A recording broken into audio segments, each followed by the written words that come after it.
So I'll ask all of you right now. Let me ask you a question. If the government told you that you needed to get a microchip, not even if it was your choice, you needed to get a microchip implant with all of your health data on it, including vaccine information, vaccine passport information, would you do it, or what would you do? Would you revolt? Would you say absolutely not? We've got so many people here in the chat weighing in on it. I think overwhelmingly the answer is no.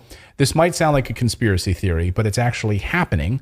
As far back as 2018, NPR had a report that said the microchips are about the size of a single grain of rice and were becoming so popular at the time that one of the main companies producing these microchips, producing them, reported difficulty keeping up with demand because people wanted them so much. They also covered a Bloomberg report about how these used the same backdoor technology that was being used by the CIA and the Pentagon. Take a listen to this NPR report. Bloomberg has a big story out today about a tiny microchip, not much bigger than a grain of rice. The chip has been found in the type of computer servers used by at least 30 major American companies, including Apple and major banks. Also, servers used by the Pentagon and the CIA. The Pentagon and the CIA. Sorry, I cut off there at the end. The Pentagon and the CIA. In fact, Swedish workers were accepting this pre-COVID. In 2017, Swedish workers in Sweden were saying, hey, yeah, we'll go for this because this will make our lives easier. We'll be able to take the subway, be able to ride transit, be able to pay for vending machines and all of this stuff. In 2017, a railway company in Sweden began allowing travelers to load their ticket information onto the microchip that was implanted into their bodies. And according to the BBC, railway conductors were then able to use smartphones to detect the chip and confirm the travelers' tickets. And Swedish people went nuts for them and started injecting themselves so they could hop on rail cars faster. And they had a run on these chips and they needed more of them. Now, stop me if you know where this is going. Like railway, paying for transit tickets, that's one thing. But stop me if you know where this is going. Let's take a look at Newsweek. Here's their Newsweek's cover story. People get microchips implanted that include vaccine records amid new COVID restrictions. Now, at the time we did this story at the turn of the year, when people were saying, yeah, we want to have easier access to these vaccine passports. So we're going to inject them into our hands so that we can walk around, we can take flights easier, and it's going to be so much easier. And the wider trend of inserting the under-the-skin microchips contain personal information has developed over the past few years, gaining popularity in Sweden. People there began using the chips to gain access to their homes, offices, gyms, without any use of their handheld keys. So here is NBC News covering this story in Sweden on these microchips. Watch. When Elias Brotberger goes to work, he doesn't need ID, and he doesn't need money. In fact, much of what he needs to get through the day is hidden right there, just below the surface, in his hand. You like to touch it? Yeah. Yeah? Oh, weird. Yeah, it's like a grain of rice. Yeah, a grain of rice. Embedded in his hand is a microchip that serves as his keys, his ID, and his wallet. Yeah, it's all in chip, so I use it like to get around the building. Buy snacks. Yeah, exactly. And she says, yeah, hey, for the fun of television, let's go buy some snacks. Then they go to the vending machines and he buys her some snacks and he's fine with that. And so are Swedes. Again, stop me if you know where this is going. Now we have the story from Sweden where chips implanted from Swedish developers are supporting digital health pass storage under your skin. So see how it slowly starts? Take a look at this. It slowly starts with the railway passage, then it goes to healthcare, and now it's going to be even more for vaccines. And then again, here's the latest story overnight out of China, which is China unifying their health system. Basically, here's how Hong Kong's new China-inspired health code would work. And the Chinese government now basically unifying all of their health databases so they'll be able to scan your vaccine passports and it instantly goes to the main central hub. So they're able to track and know exactly everything that you're doing at all times. Would you guys opt for this? What do you guys think about this? I mean, if you're in Sweden, maybe, right? I mean, Yeah. it's understandable to me why the Swedes are okay with it because they have high level of trust in their government. And even when you Yeah. look at the pandemic, Sweden was the pariah of the pandemic, right? Because they refused to go along with all of the lockdowns and the COVID passes. So I can understand why Swedes say, why not? There's nothing to fear. Well, they might not have anything to fear with their government, but many of us do. The governments that were implementing mandates and saying you can't do XYZ, we're going under lockdown, you're not allowed to travel. And I even know in Russia, I have some Russian friends that when they went into lockdown, they had QR codes that were installed on their phones. And the QR code would indicate whether or not they were allowed to go a certain distance on the subway. Wow. So because they had like restrictions on, you could only go to work, only if you worked in certain essential sectors. And so they actually use those QR codes on their phones in order to restrict, and people just were like, I guess I'm going to have to walk, where I want to go. So, and that, of course, in many areas, if they had the ability to move to that digital pass on the phones, they would have done. I mean, they tried, but it just didn't work out here in the United States. But yeah, I mean, obviously that's where that microchip is headed. But on the flip side, there's a lot of people who would love it. People that are older, they can't remember their medical records when their doctors say, hey, what medicines are you on? And what are your recent, what have you done lately? And they're like, I don't know, check my chip. I mean, I guess you could see that, right? Sure, I can see of all kinds of useful things if you trust the ecosystem.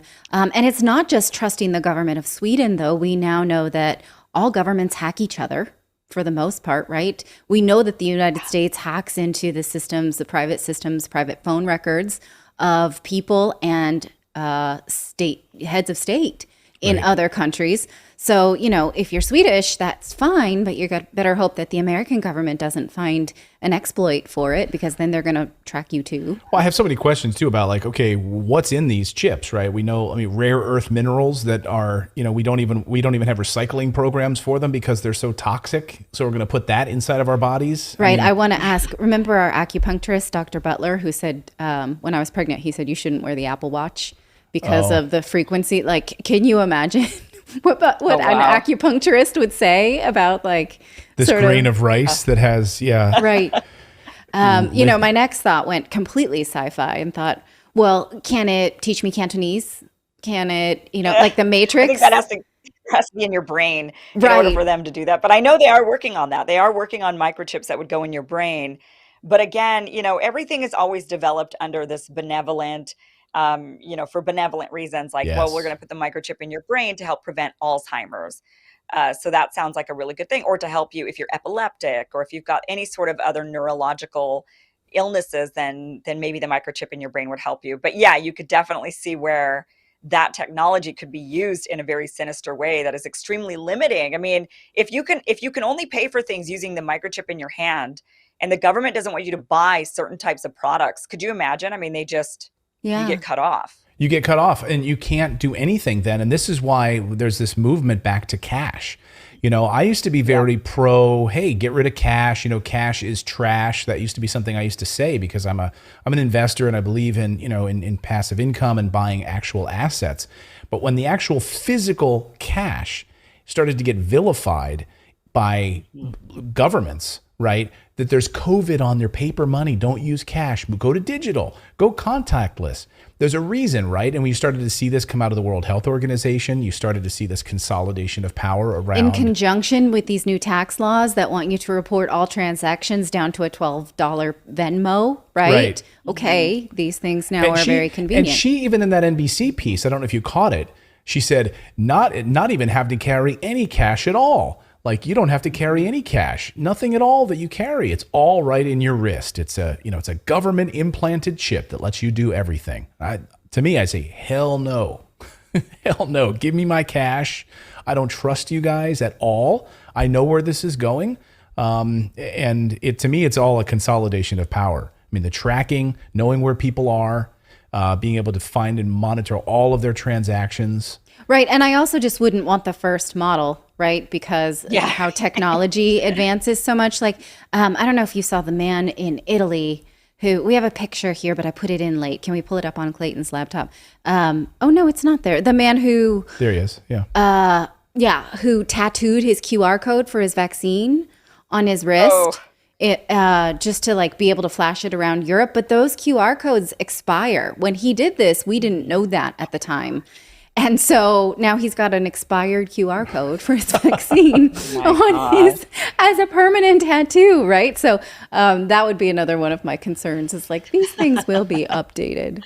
Oh, it's unbelievable. Yeah, let us know in the chat what you would do with your vaccine data on microchips. Would you do it? Would you not? Let us know in the comments below. I mean, there are other ways. You know, and all the sci-fi movies have it on retinal scan, which is then like not implanted, but you see, I've gone full sci-fi on this. You know, or even if it's your fingerprint, you know, even if they don't have to, like you're saying, like retinal scan or like a thumbprint type thing, it's all very, to move to that sort of system where it's connected to your body is obviously really highly problematic. But of course, they're going to try to do it because during the COVID pandemic, when people were needing to use their vaccine passports, people were faking them.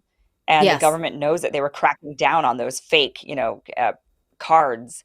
Right. And so I would imagine that they are trying to figure out how do we prevent people from being able to do that, which is scary, very scary. But then I hope at the same time that you manage to prevent hacking, of these people's health data, banking data. Yeah. Like my chip was hacked.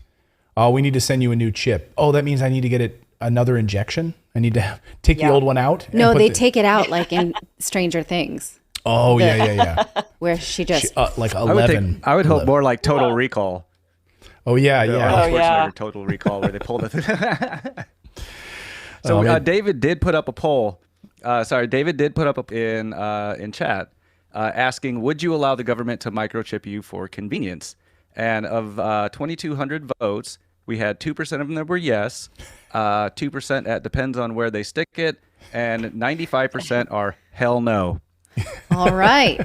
Thank you for that 2% vote, Dr. Fauci. We're glad you're watching. Well, today's episode is brought to you by our friends over at Moomoo. Moomoo is a NASDAQ-listed company with a market value of $6 billion. It's a global user base with 18 million people, and you can buy stocks, crypto, you can buy gold ETFs, you can do anything over on Moomoo. Plus, they've got a great education platform as well. So if you want to learn how you can trade like a pro, you can take some of their education courses and learn how to make money. But right now, when you sign up through the end of August, they've just told us, and it's just for our audience, 13 free stocks just for opening an account and making an initial deposit in your account. Again, you're not spending money, you're just opening your account, and you can get up to $20,000 in stock value.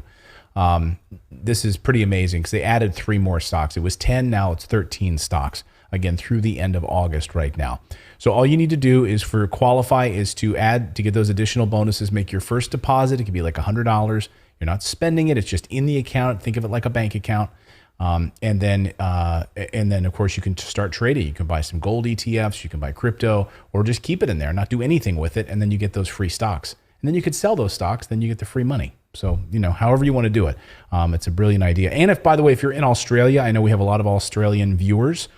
They have they just opened up in the Australian market specifically, and you'll get 180 days of brokerage-free trading in Australia for all Australian stocks and U.S. stocks. So go to the website right here on your screen, redacted.inc/Moomoo. That's redacted.inc/Moomoo.